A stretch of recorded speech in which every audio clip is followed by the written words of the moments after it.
उम्मीद करते हैं कि इसके पहले वाला वीडियो आपको पसंद आया होगा। आज हम क्लास 10th का केमिस्ट्री पढ़ाने वाले हैं, जिसमें आपको जो है कल संयोजन अपक्रिया, वियोजन अपक्रिया तक पढ़ाया गया था, और उससे पहले हम आपको पढ़ाए थे रासायनिक अपक्रिया क्या होता है, अभिकारक क्या होता है, उत्पाद क्या होता है, संयोजन वियोजन अपक्रिया के बारे में आपको हम बता चुके थे। आज हम शुरू करने वाले हैं विस्थापन अपक्रिया। तो विस्थापन अपक्रिया होता कैसे है वो जान लेते हैं। पहले कुछ हम एग्जाम्पल के माध्यम से आपको बता रहे हैं कि विस्थापन अपक्रिया होगा कैसे। एग्जाम्पल हमारे पास है Fe, और ये Fe क्या है, आयरन। आयरन, ये आयरन है। और हमारे पास जो विलयन है वो कॉपर सल्फेट का है, और इन दोनों का हम रिएक्शन कराना चाहते हैं। ये Fe है और ये कॉपर सल्फेट है, और इन्हीं दोनों का हम क्या करना चाहते हैं, रिएक्शन कराना चाहते हैं। जब इन दोनों का रिएक्शन कराया जाएगा तो Fe क्या करेगा, कॉपर को यहां से विस्थापित कर देगा, अर्थात प्रोडक्ट क्या बनेगा, FeSO4 प्लस क्या बनेगा, कॉपर। FeSO4 और प्लस क्या बन जाएगा, कॉपर बन जाएगा। अब इस हिसाब से इसका क्या नाम है, इसका नाम है कॉपर सल्फेट। और ये क्या है, ये कॉपर है, ये कॉपर है, और ये क्या है, फेरस सल्फेट। अब एक चीज समझ लीजिए कि ये एग्जांपल है, अभी हम डेफिनेशन बता रहे हैं। एक और रिएक्शन हम आपको बता दें, जैसे मान लीजिए हमारे पास ये जिंक है, ये क्या है, जिंक, जिंक है ये, और जिंक का रिएक्शन करा रहे हैं हम कॉपर सल्फेट से। जब इन दोनों का रिएक्शन कराएंगे तो जिंक क्या करेगा, कॉपर को उसके विलयन से विस्थापित कर देगा, अर्थात ये जो प्रोडक्ट आपका बनेगा वो बनेगा जिंक सल्फेट प्लस कॉपर। इसका क्या नाम है, जिंक सल्फेट, और ये क्या है, कॉपर है, और ये क्या है, कॉपर सल्फेट, कॉपर सल्फेट। अब ध्यान से डेफिनेशन समझ लीजिए कि विस्थापन अपक्रिया कहते किसे हैं। ध्यान समझिए, अगर हम बात करें तो ये दोनों क्या है, ये दोनों क्या है, अभिकारक है। अरे भाई अभिकारक है ये दोनों ना। ये क्या है, ये उत्पाद है। ये क्या है, ये अभिकारक है, और ये क्या है, ये उत्पाद है। वैसे यहां भी ये दोनों क्या है, अभिकारक, और ये दोनों क्या है, उत्पाद। अगर आपको दिक्कत होता हो तो ऐसे समझ लीजिए अभिकारक उत्पाद, कि जो बाईं तरफ रहेगा, जो लेफ्ट हैंड साइड में रहेगा वो अभिकारक होगा, और जो राइट हैंड साइड में होगा वो क्या होगा, उत्पाद होगा। या ऐसे समझ लीजिए तीर की जो नोक होगी वो जिस तरफ होगी वो उत्पाद होगा, तीर की नोक जिस तरफ होगी वो उत्पाद होगा, और इस तरफ वाला क्या होगा, अभिकारक होगा। तो परिभाषा क्या होगा इस आधार पर, ऐसी अपक्रिया, ऐसी अपक्रिया जिसमें कोई एक तत्व किसी अन्य तत्व को उसके विलयन से विस्थापित कर देता है, ऐसी अपक्रिया को विस्थापन अपक्रिया कहते हैं। एक और बार सुन लीजिए, ऐसी अपक्रिया, ऐसी अपक्रिया जिसमें, ऐसी अपक्रिया जिसमें कोई एक तत्व, कोई एक तत्व किसी अन्य तत्व को, या किसी अन्य तत्व को उसके विलयन में से विस्थापित कर देता है, ऐसी अपक्रिया को, ऐसी अपक्रिया को विस्थापन अपक्रिया कहते हैं। अगर आप ध्यान से देख रहे होंगे, Fe लोहा जो है कॉपर सल्फेट, या लोहा जो है कॉपर को कॉपर सल्फेट के विलयन से विस्थापित कर दिया है। विस्थापन का मतलब दूर कर दिया है। तभी आप देख रहे हैं कॉपर बाहर निकला है कि नहीं निकला है, बिल्कुल निकला है। यहां भी देख लीजिए, जिंक क्या कर रहा है, कॉपर सल्फेट के विलयन से कॉपर को क्या कर रहा है, विस्थापित कर दे रहा है। तो ये आपका हो गया विस्थापन अपक्रिया। अब हम बात करते हैं दूसरे अपक्रिया की, जिसका नाम है द्विक विस्थापन अपक्रिया। द्विक विस्थापन अपक्रिया, दूसरी अपक्रिया।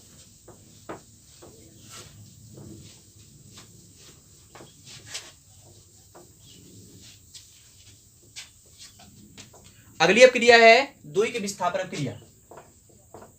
द्विक विस्थापन अपक्रिया, यह कैसी अपक्रिया होती है द्विक विस्थापन अपक्रिया, वो समझ लेते हैं। तो इसके लिए हम आपको एक एग्जांपल बता रहे हैं। एग्जांपल क्या है? Na2SO4, Na2SO4, और इसका रिएक्शन करा रहे हैं हम BaCl2 के साथ। Na2SO4 है और इसका रिएक्शन करा रहे हैं हम BaCl2 के साथ। जब इन दोनों का रिएक्शन कराएंगे तो प्रोडक्ट क्या बनेगा? BaSO4 और क्या बनेगा? NaCl। क्या बनेगा? NaCl।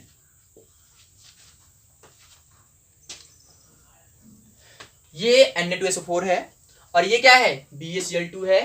तो ये BaSO4 बन रहा है और क्या बन रहा है? NaCl बन रहा है, जहां NaCl क्या है? नमक है। तो अभी आप देखें ये दोनों क्या है? अभिकारक है। अभिकारक, ये दोनों क्या है? अभिकारक है। और ये दोनों क्या है? उत्पाद है। कैसे जान गए? क्योंकि ये लेफ्ट हैंड साइड में लिखा है इसलिए क्या है? अभिकारक है, और ये राइट हैंड साइड में लिखा है इसलिए क्या है? उत्पाद है। तो ये अभिकारक है और ये क्या है? उत्पाद है। तो एक काम करते हैं कि इनका पहले नाम जान लेते हैं, क्या होगा इनका नाम? क्या होगा इसका? क्या नाम होगा? Sodium sulphate. क्या नाम होगा इसका? Sodium sulphate. तो हम एक काम करते हैं, यहां लिख देते हैं, देखो नीचे। इसका क्या नाम है? Sodium sulphate. सोडियम सल्फेट, इसका क्या नाम है? Sodium sulphate. इसका क्या नाम है? Barium chloride. बेरियम क्लोराइड, इसका नाम है सोडियम सल्फेट और इसका क्या नाम है? बेरियम क्लोराइड नाम है। अब हम देखते हैं इसका क्या नाम है? Barium sulphate. इसका क्या नाम है? Barium sulphate. और इसका क्या नाम है? नमक या NaCl, sodium chloride. Sodium chloride. तो ये आपका सोडियम सल्फेट है, ये बेरियम क्लोराइड है और ये बेरियम सल्फेट है और ये क्या है? सोडियम क्लोराइड है। तो द्विक विस्थापन अपक्रिया कहते किसे हैं? तो ऐसी अपक्रिया जिसमें अभिकारकों के अणु, या ऐसी अपक्रिया जिसमें अभिकारकों के अणु परस्पर क्या होते हैं? संयुग्मित हो जाते हैं। ऐसे कर सकते हैं कि ऐसी अपक्रिया जिसमें अभिकारकों के बीच आयनों का क्या होता है? आदान प्रदान होता है।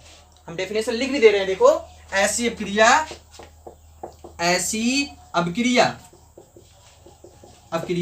जिसमें अभिकारकों के मध्य आयनों का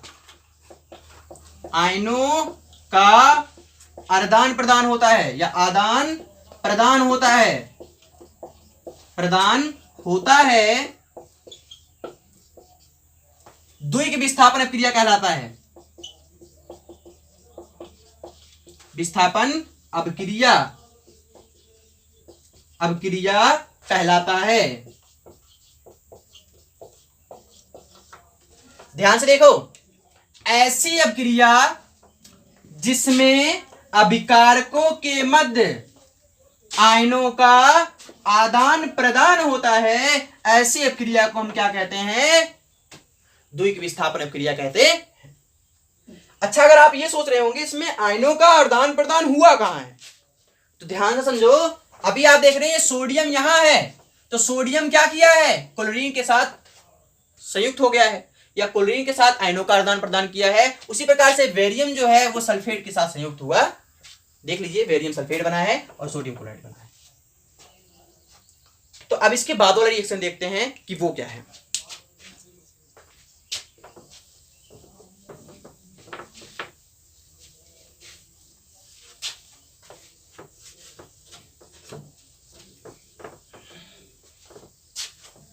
अगला जो हेडिंग है वो आपका है ऑक्सीकरण। या इसको एक नाम से और जाना जाता है, ये अगला हेडिंग ऑक्सीकरण है, या इसको एक नाम से और जाना जाता है उपचयन, अपचयन मत लिखिएगा, उपचयन। इसको इंग्लिश में बोला जाता है ऑक्सीडेशन, ऑक्सीडेशन, ऑक्सीकरण। तो ऑक्सीकरण होता क्या है, तो कुछ एग्जांपल हम आपको बता रहे हैं ऑक्सीकरण का। पहला एग्जांपल देखो, ये कार्बन है, ये ऑक्सीजन के साथ संयुक्त हो रहा है और क्या बना रहा है, कार्बन डाइऑक्साइड बना रहा है। एक एग्जांपल हम आपको और बता दे रहे हैं, ये कॉपर है और ये ऑक्सीजन के साथ संयुक्त हो रहा है और क्या बना रहा है, कॉपर ऑक्साइड बना रहा है। अच्छा, इसकी बैलेंसिंग भी पूरी कर लेते हैं, तो यहां इसको 2 कर देते हैं तो यहां भी ये 2 हो जाएगा, सब बराबर हो गया। ये क्या है, ये कार्बन है, कार्बन है ये क्या है, ये ऑक्सीजन गैस है, ऑक्सीजन गैस। ये क्या है, carbon dioxide gas, carbon dioxide. ये क्या है, ये कॉपर है, कॉपर। ये क्या है, ऑक्सीजन गैस है, ऑक्सीजन है ये क्या है, कॉपर ऑक्साइड, कॉपर ऑक्साइड।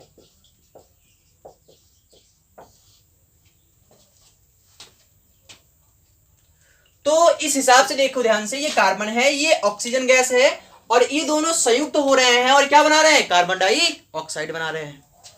ये क्या है, कॉपर है, ये ऑक्सीजन है, ये दोनों संयुक्त हो रहे हैं और क्या बना रहे हैं, कॉपर ऑक्साइड बना रहे हैं। अब इस आधार पर इसका डेफिनेशन होगा क्या, वो समझ लेते हैं कि ऑक्सीकरण कहते किसे हैं। तो वह पदार्थ जिसमें ऑक्सीजन अथवा किसी विद्युत ऋणात्मक तत्व का योग होता है, ऐसी अपक्रिया को हम क्या कहते हैं, ऑक्सीकरण कहते हैं। एक बार वापस सुन लीजिए, वह पदार्थ जिसमें ऑक्सीजन अथवा विद्युत ऋणात्मक तत्व का योग होता है, ऐसी अपक्रिया को ऑक्सीकरण अपक्रिया कहते हैं। हम लिख दे रहे हैं, वह पदार्थ जिसमें ऑक्सीजन अथवा विद्युत ऋणात्मक तत्व